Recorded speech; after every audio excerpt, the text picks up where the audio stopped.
दोस्तों, जय मसीह। आप सभी का प्रभु यीशु मसीह के नाम में बहुत बहुत स्वागत है।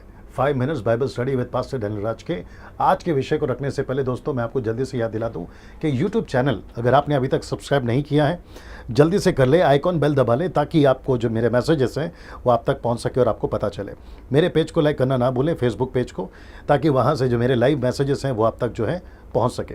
साथ ही साथ मसीह मंथन बैठक व्हाट्सएप ग्रुप अगर आपने अभी तक ज्वाइन नहीं किया तो जल्दी से ज्वाइन कर लें, क्योंकि हम एक ऐसी मुहिम चला रहे हैं जो पूरे भारत के अंदर गलत शिक्षाओं के प्रति, और आपको करना क्या है दोस्तों, इनमें से किसी एक नंबर को कॉल करें और जो है आप हमारे साथ में जुड़ सकते हैं। चलिए, आज का विषय मैं आपके बीच में रखने जा रहा हूं दोस्तों। आज का विषय बड़ा दिलचस्प है और विषय है यह, अगर आप ये चित्र को देख लिए तो आप थोड़ा बहुत समझ गए होंगे, मंदिर का पर्दा। जी हाँ दोस्तों, मंदिर का पर्दा, इस विषय के ऊपर मैं जल्दी से आपके बीच में आज आने पर हूँ। मत्ती की किताब उसका 27 का 51, मैथ्यू 27:51। देखो, मंदिर का पर्दा ऊपर से नीचे तक फटकर 2 टुकड़े हो गया और धरती डोल गई और चट्टानें तड़क गई। ये जो वचन है दोस्तों, जो कि कहता है मंदिर का पर्दा ऊपर से नीचे तक फटा। ऊपर से नीचे तक क्यों फटा, नीचे से ऊपर क्यों नहीं फटा? ऊपर से नीचे इसलिए फटा क्योंकि खुद परमेश्वर ने इसको फाड़ा है। जी हाँ दोस्तों, इसको परमेश्वर ने फाड़ा। जैसे ही यीशु मसीह की मृत्यु हुई, मंदिर का पर्दा ऊपर से लेके नीचे तक फट गया ना। मंदिर का पर्दा फटने में क्या कारण है और इससे आज मुझे और आपको क्या सीखना है, मैं आपके बीच में जल्दी से रखने जा रहा हूं। परमेश्वर ने क्यों मंदिर का पर्दा फाड़ा? मैं रिपीट करता हूं, परमेश्वर ने मंदिर का पर्दा क्यों फाड़ा या क्यों फाड़ा पर्दे को, ठीक है ना। इसके पीछे कारण क्या है, बड़े ध्यान से सुनिएगा। ये जो चित्र आप देख रहे हैं अभी स्क्रीन के ऊपर दोस्तों, ये वो मंदिर था जहाँ का पर्दा फटा और जहाँ पे कुछ चलता था, जिसको सैक्रिफाइसेस कहते हैं, बहुत सारे रीति रिवाज थे।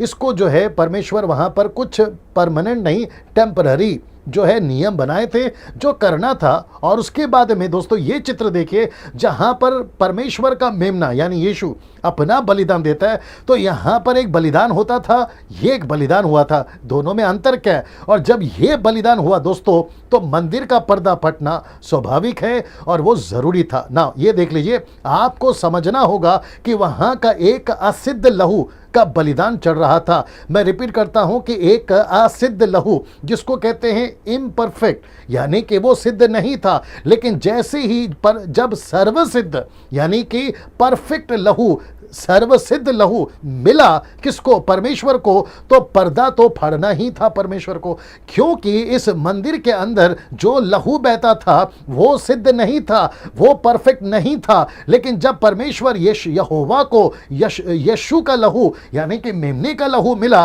तो परमेश्वर ने पर्दे को फाड़ा ना। इसको देखिए दोस्तों, पर्दा को फाड़कर प्रभु क्या बोलना चाहते हैं? मैं रिपीट करता हूं, पर्दा को फाड़कर परमेश्वर क्या बोलना चाहते हैं? अब मुझे इस मंदिर से कुछ भी लेना देना नहीं है। कौन से मंदिर से? इस मंदिर से। आप परमेश्वर इस मंदिर में नहीं है, परमेश्वर यहां काम नहीं करता ना। मैं आपको साबित करता हूं वचन से ना। इसको देख लीजिएगा, सबसे पहले ये वचन देख लीजिएगा ना। यीशु मसीह बना महायाजक। मैं रिपीट करता हूं, यीशु मसीह बना महायाजक और उसने किसी का लहू नहीं लिया बल्कि खुद का लहू लिया। और प्रवेश कहां किया वो भी देखिए। सो लिखा है कि जब हमारा ऐसा बड़ा महायाजक जो स्वर्गों से होकर गया, और इब्रानियों 9:24 क्या कहता है? क्योंकि मसीह ने उस हाथ के बनाए हुए पवित्र स्थान में नहीं, जो सच्चे पवित्र स्थान का नमूना है, प्रवेश नहीं किया। कौन सा? जो मंदिर आपको पहले दिखा, बल्कि लिखता है पर स्वर्ग ही में प्रवेश किया, ताकि हमारे लिए अब परमेश्वर के सामने दिखाई दे। तो परमेश्वर यहोवा जब जब मानव जाति के पाप को देखता है, तो वो सबसे पहले यीशु का लहू देखता है। और जब यीशु का लहू देखता है, इस यीशु का लहू देखता है, इस यीशु का लहू देखता है, तो वह हमारे गुनाहों को माफ करता है। लेकिन जो यहां पे बलिदान चढ़ता था उसकी बात नहीं कर रहा है। इसलिए परमेश्वर कहता है कि अब मुझे यहां पर किसी भी प्रकार का लहू नहीं चाहिए, क्योंकि जो सर्वसिद्ध लहू है वो मुझे मिल चुका है ना। इसको देख के दोस्तों मैं आपके बीच में रखने जा रहा हूं, यीशु का लहू, इब्रानियों की किताब उसका 9:12 लिखा है, बकरों और बछड़ों का लहू के द्वारा नहीं, पर अपने ही लहू के द्वारा एक ही बार पवित्र स्थान में प्रवेश किया और अनंत छुटकारा प्राप्त किया। तो इसका मतलब है कि मंदिर के अंदर जो बलिदान हुआ है वो हमेशा के लिए वो काफी है। हिंदू, मुस्लिम, सिख, ईसाई, बुद्धिस्ट, पारसी, आदिवासी, आप जहां से भी है, नेशनल, इंटरनेशनल, आप अमीर, गरीब, छोटे बड़े, आप सबके लिए यीशु ने लहू बहा दिया है। अब इसके अलावा आपको कुछ नहीं करना है। परमेश्वर इन मंदिरों में ना उस पर्दे को फाड़ने के बाद कभी कभी वहां नहीं रहा, कभी कभी वहां से कोई सैक्रिफाइस नहीं लिया। क्यों? प्रेरितों की किताब उसका 7 का 48 में क्या लिखता है? स्टीफन कहता है, परंतु परम प्रधान हाथ के बनाए हुए घरों में नहीं रहता। इसी को पौलुस ने दोहराया 17 के 24 में, जिस परमेश्वर ने पृथ्वी और उसकी सब वस्तुओं को बनाया, वह स्वर्ग और पृथ्वी का स्वामी होकर हाथ के बनाए हुए मंदिरों में नहीं रहता। तो इसका मतलब है कि परमेश्वर यहां नहीं है, परमेश्वर इजराइल में नहीं है, आपके यरूशलेम के मंदिर में नहीं है। क्यों पास्टर डैनियल? क्योंकि वो आपके अंदर है और आप में वो बसता है ना। इसको देखिए, मंदिर का पर्दा जो परमेश्वर ने फाड़ा है, वो क्यों फाड़ा है और उसके फायदे क्या क्या है? अब हम व्यवस्था से छूट गए हैं क्योंकि बलिदान मिल चुका है, मंदिर का पर्दा फट चुका है। हम सबत से छूट गए हैं, हम खतना से छूट गए हैं, हम बलिदानों से छूट गए हैं। मैं रिपीट करता हूं कि यहूदियों के ऐसे किसी प्रकार के रीति रिवाज या रिचुअल्स या फंक्शंस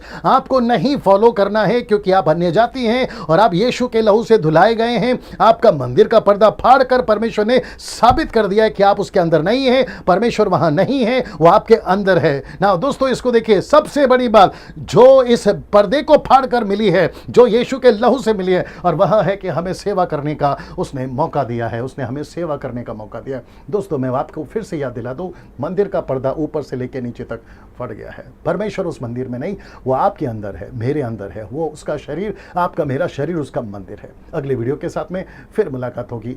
नमस्ते।